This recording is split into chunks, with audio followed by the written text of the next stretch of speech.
Good morning all of you. देखिए बेटा, हमारा लेसन नंबर 3 चल रहा है।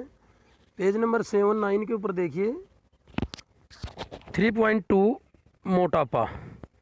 वज्रासन मोटापा के लिए जो आसनों के बारे में हमने पीछे बताया, वज्रासन है, हस्तवासन है, त्रिकोणासन है, अर्ध मैत्रेय सांद्रासन है के लिए विधि और लाभ और सीमाएं।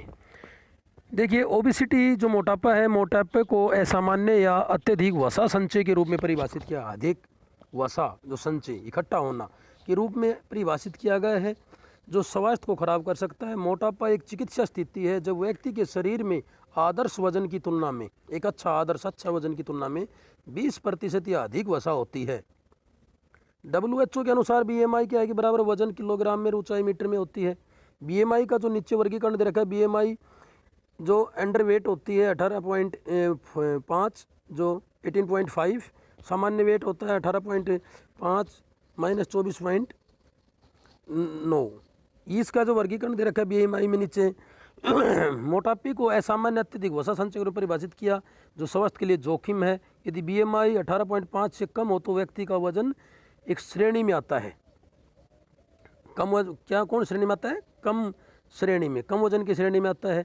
और यदि BMI 18.5 या 24.9 के बीच में हो तो सामान्य श्रेणी में आता है।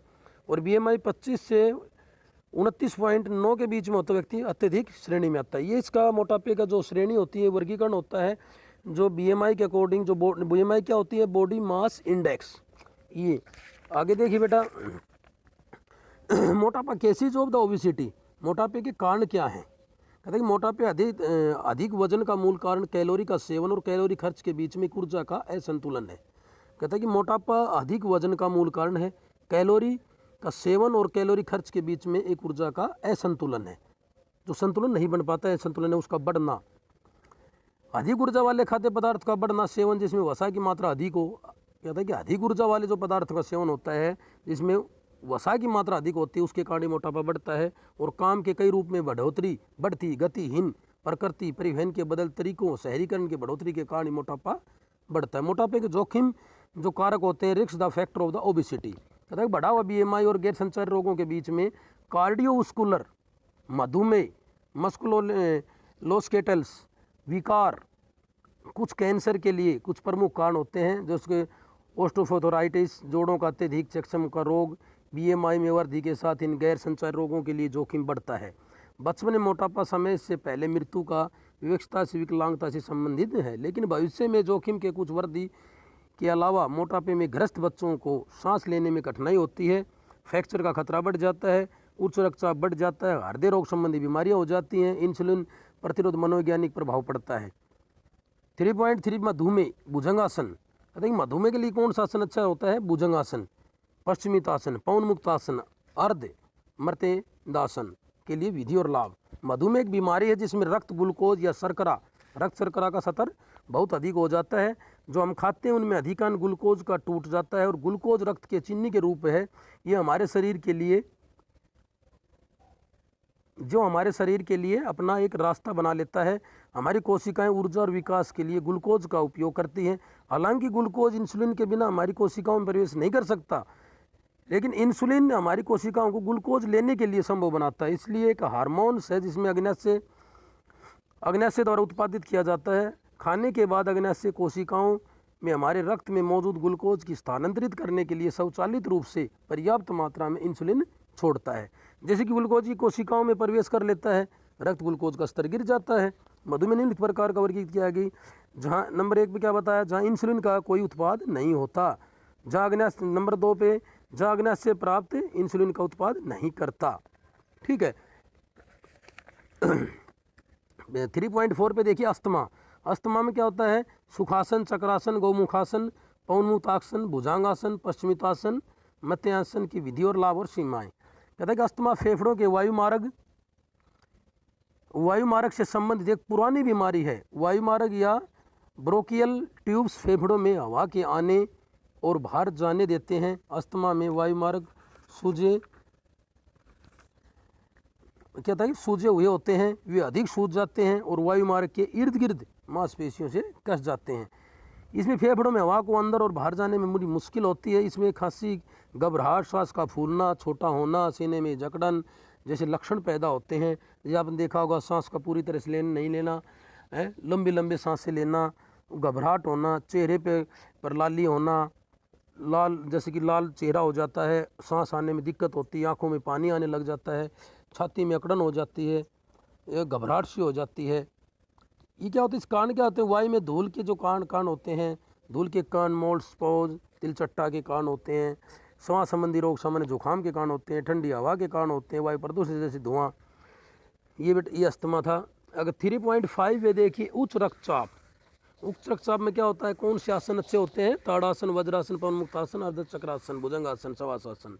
रक्तचाप के भाव उस बल से है जो उसका रक्त नाड़ियों की दीवारों पर लगता है। जब भी आपका दिल धड़कता है तो ये धमनियों में, जबकि हार्टबीट होती है, दिल धड़कता है तो ये आपकी धमनियों से रक्त भेजता है।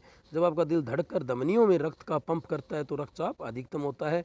इसे सिस्टोलिक दबाव कहते हैं। कहते हैं कि रक्तचाप का अधिकतम होना सिस्टोलिक दबाव कहते हैं। जब आपका दिल विश्राम करता है तो रक्तचाप कम हो जाता है, उसे डायस्टोलिक कहते हैं। जब काम करता है तो आपका हार्ट सिस्टोलिक होता है, जो विश्राम करता है तो उसे डायस्टोलिक कहते हैं। बेटे इसमें एक नंबर के क्वेश्चन में पूछ लेता है कि रक्तचाप अधिकतम होता है उसे क्या कहते हैं, तो सिस्टोलिक कहते हैं। और जब आपका हार्ट विश्राम करता है तो उसको डायस्टोलिक दबाव कहते हैं। रक्तचाप में mmHg के रूप में, जो मरकरी के रूप में बताते हैं, mmHg के रूप में मापा जाता है। 120/80 का अपठनांक सामान्य रक्तचाप का होता है। 140/90 से अधिक का अपठनांक उच्च रक्तचाप का होता है। एक सामान्य क्या बताया 120/80, और उच्च रक्तचाप क्या होता है 140 या 90 से अधिक हो।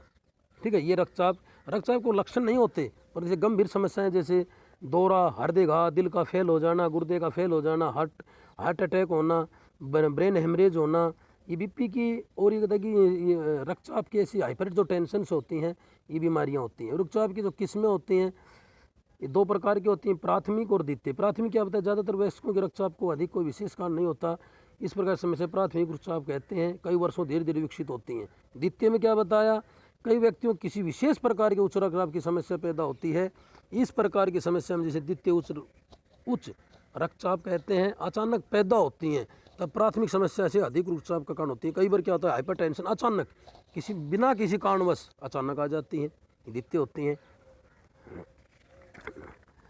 आगे इसमें बताया जोखिम के जो कारक होते हैं वो आयु, पारिवारिक इतिहास, अधिक वजन या मोटापा के कारण भी रक्तचाप बढ़ता है। शारीरिक सक्रिय न होना, तंबाकू का सेवन करना, भोजन में नमक की मात्रा का अधिक होना, भोजन में पोटेशियम की बहुत अधिक कम मात्रा, आहार में विटामिन डी की कमी, बहुत ज़्यादा शराब पीना, तनाव, ग्रस्त रहना, स्ट्रेस माइंड होना, कुछ पुरानी स्थितियाँ। अब 3.6 में पीठ दर्द।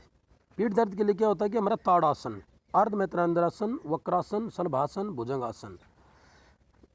कहता है पीठ दर्द के निचले हिस्से में दर्द, मध्य हिस्से से पीठ दर्द, ऊपरी हिस्से में पीठ दर्द शामिल है। तंत्रिका और मांसपेशियों की समस्या में विकृत डिस्क की प्रॉब्लम हो जाती है। गठिया के कारण पीठ में दर्द होता है। पीठ के महसूस हो रही दर्द आमतौर पर रीढ़ की हड्डी और मांसपेशी तंत्रिकाओं, हड्डियों, जोड़ों या अन्य संरचनाओं से उत्पन्न होती हैं। पीठ की दर्द के मुख्य कारण शारीरिक गतिविधियों कमी, लचीलेपन में कमी, पीठ पर अत्यधिक दबाव, पीठ की दर्द के सामान्य कारणों की गलत स्थिति में बैठना, खड़े होना, सोना, व्यायाम अच्छी तरीके से न करना, व्यायाम का कम करना, मोटापा है, पीठ के कमज़ोर मांसपेशियाँ, मोटापा होती है तो पीठ की मांसपेशियाँ कमज़ोर हो जाती हैं। पीठ के दर्द के लक्षणों निम्नलिखित शामिल हो सकते। कहता है कि मांसपेशियों में दर्द, शूटिंग या स्टेबिंग दर्द, दर्द की आपकी टांग के नीचे होता है, दर्द जो आपकी टांग के नीचे होता है। सीमित लचीलापन, लचीलेपन में भी आपकी एक सीमित हो जाता है, अच्छी तरीके से नहीं कर पाते आप। कारण क्या होता है, गिरने या भारी भार उठाने के कारण भी पीठ में दर्द होता है। अचानक झटका लगने से 6 हफ्तों से कम समय तक रहता है। पीठ दर्द मुख्य कारण तो स्नायु लिगामेंट में strains, muscular the ligament strains. अगला देखिए डिस्क का टूटना, डिस्क का टूटना। गठिया, पीठ गठिया के नीचे हिस्से को प्रभावित करता है। कंकाल की अनियमितताएं, जो कहते हैं कंकाल की अनियमितताएं। ओस्टियोपोरोसिस, अगले 5 पे क्या बताया, ओस्टियोपोरोसिस। यदि आपकी हड्डियां भंगुर हो जाती हैं तो आपकी रीढ़ की हड्डियों में सपीडन फ्रैक्चर हो जाता है। इसके रिस्क के वही रिस्क के कारण पीछे बताया हमने। जोखिम के कारण क्या होता है कि एक तो आयु, उम्र का, जैसे आपकी वायु बढ़ती जाएगी पीठ का दर्द होना स्वाभाविक है। 30 या 40 की उम्र में आसपास से शुरू होती है। और फिर कहता है व्यायाम की कमी, अत्यधिक भार, बीमारियाँ, उठाने का अनुचित तरीका, इम्प्रॉपर जो लिफ्टिंग होती है, उठाने का अनुचित तरीका होता है। मनोवैज्ञानिक स्थितियाँ, फिजियोलॉजिकल जो कंडीशनिंग्स होती हैं, और धूम्रपान। ये ऐसी चीज़, ये जोखिम के कारण है इसके। तो बेटा ऐसा है कि आपका लेसन नंबर 3 आज समाप्त हो गया। कल हम आपको एक क्वेश्चन करवाएंगे, फिर भी आपको कोई समझ में ना आए तो अच्छी तरह दोबारा से फिर अच्छी तरीके से पूछ सकते हैं। इसमें कोई संकोच ना करें, कोई एजिटेशन महसूस ना करें कि भैया हम दोबारा सर से पूछेंगे। नहीं बेटे, आपके लिए ही हम पढ़ा रहे हैं, आपको पता है, दोबारा पूछ सकते हैं। आज के लिए इतना ही काफ़ी। थैंक्स। ठीक।